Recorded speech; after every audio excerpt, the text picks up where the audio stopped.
जब भी बीजेपी में होने वाले किसी फैसले की चर्चा होती है तो राजनीतिक विश्लेषक कहते हैं कि पार्टी में क्या होगा ये तो सिर्फ दिल्ली को मालूम है। किसी राज्य में बीजेपी चुनाव जीत गई हो, मुख्यमंत्री का नाम घोषित करना हो, पहले कयास लगाए जाते हैं, 4-5 नाम रेस में होते हैं। जब फैसला होता है तो कोई और ही नाम तय हो जाता है। फिर वही बात दोहराई जाती है कि बीजेपी क्या करने वाली है। इसका जवाब सिर्फ 2 लोगों के पास है। लगभग यही बात अब पूर्व बीजेपी नेता और तमिलनाडु में पार्टी के पूर्व अध्यक्ष के अन्नामलाई ने कही। उन्होंने बीजेपी के काम करने के तरीके और देश के डेवलपमेंट मॉडल दोनों पर ही सवाल उठाए हैं। अन्नामलाई का कहना है कि बीजेपी के फैसले बहुत ज्यादा दिल्ली सेंट्रिक होते जा रहे हैं और देश का डेवलपमेंट मॉडल भी गुजरात सेंट्रिक नहीं होना चाहिए। आईपीएस की नौकरी छोड़ नेता बने अन्नामलाई अब वी द लीडर्स नाम का अपना राजनीतिक आंदोलन चला रहे हैं। India today Tamil Nadu round table में उन्होंने कहा कि बीजेपी में बड़े फैसले लेने की ताकत बहुत ज्यादा दिल्ली में केंद्रित होती जा रही है। उनके मुताबिक राज्य के नेता और कार्यकर्ता अपने राज्य की राजनीति और जरूरतों को बेहतर समझते हैं, इसीलिए उन्हें ज्यादा अथॉरिटी और ज्यादा फ्रीडम मिलना चाहिए।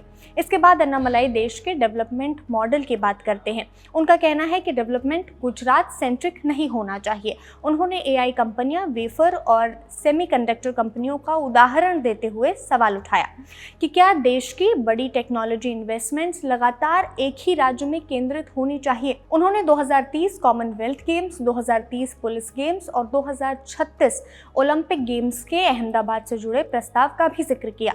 उनका तर्क है कि बड़े इन्वेस्टमेंट्स और इंटरनेशनल इन्वेस्ट अगर लगातार कुछ ही राज्यों में होते रहेंगे तो बाकी राज्यों को अपॉर्चुनिटी कैसे मिलेगी। अन्नामलाई ने कहा कि सरकार को ये रवैया बदलना होगा कि सारे मौके किसी एक ही राज्य में केंद्रित ना हो जाएं। लोग ये सब देख रहे हैं। अन्नामलाई जिन अवसरों और डेवलपमेंट के किसी एक ही राज्य में केंद्रित हो जाने की बात कर रहे हैं, उसके बीते कुछ सालों में उदाहरण भी दिखते हैं। 2022 में घोषित हुआ Tata Airbus C95 aircraft manufacturing project.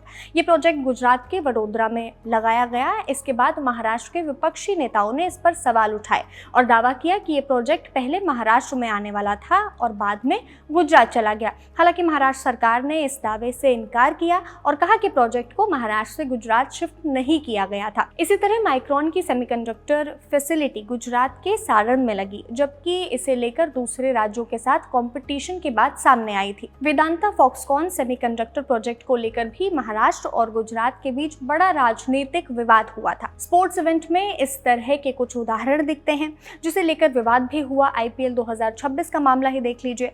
BCCI ने आईपीएल का शेड्यूल जारी किया जिसमें बताया गया कि लीग का फाइनल मैच बेंगलुरु के एम चिदम्बरम स्टेडियम में खेला जाएगा, यानी रॉयल चैलेंजर्स बेंगलुरु के होम ग्राउंड में। लेकिन प्लेऑफ शुरू होने से ठीक पहले बीसीसीआई और आईपीएल की गवर्निंग बॉडी का एक बयान आया।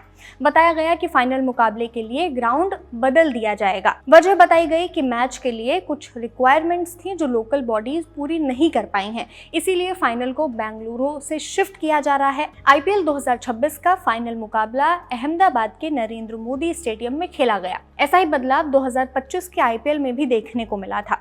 तब फाइनल मुकाबला शेड्यूल था कोलकाता के ईडन गार्डन स्टेडियम में, लेकिन शेड्यूल और मैच वेन्यू बदला गया। फाइनल मैच ईडन गार्डन से हटा करके गुजरात के अहमदाबाद स्थित नरेंद्र मोदी स्टेडियम में ले जाया गया, जहां आरसीबी ने 18 साल में पहली बार आईपीएल की ट्रॉफी जीती। 2025 में हुए इस बदलाव पर खूब विवाद हुआ था, लेकिन तब बीसीसीआई के राष्ट्रीय उपाध्यक्ष राजीव शुक्ला ने बयान दिया था कि फैसले में कोई राजनीति नहीं है। राजीव शुक्ला कांग्रेस के राज्यसभा सांसद भी हैं। के अन्नामलाई के पास अपनी दोनों ही बातों को बैक करने के लिए पर्याप्त उदाहरण है। हालांकि सवाल उनसे भी हो सकते हैं, जब वो खुद बीजेपी में थे तब पार्टी के इस रवैये पर उनका क्या रुख था। तमिलनाडु में अन्नामलाई एक पॉलिटिकल फोर्स बनने की कोशिश कर रहे हैं। बीजेपी के साथ जुड़कर पहले वो एक बाजी खेल चुके हैं जिसमें कुछ खास कमाल नहीं कर पाए। अब दूसरी बाजी खेल रहे हैं अपनी पार्टी बनाकर और निशाने पर उनकी पुरानी पार्टी बीजेपी ही है।